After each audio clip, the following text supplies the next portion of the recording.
What prodded a friend and a classmate of mine in college at Ateneo de Davao University, Marites Sia-Tan Batacan, also a registered nurse, to be a strong advocate of animal welfare and to create ARRF, or the Animal Rescue Rehabilitation and Fostering, ARRF-Davao. I visited POG, Ibig, an animal shelter, or we call it a sanctuary that houses dogs and cats during my vacation in the Philippines.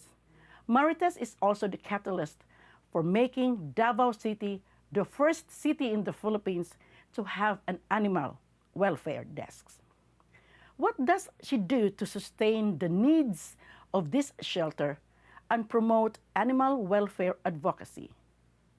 Marites is warmly supported by her family, the Batacan family, the husband and the kids, veterinarians, law enforcers, and compassionate animal advocates.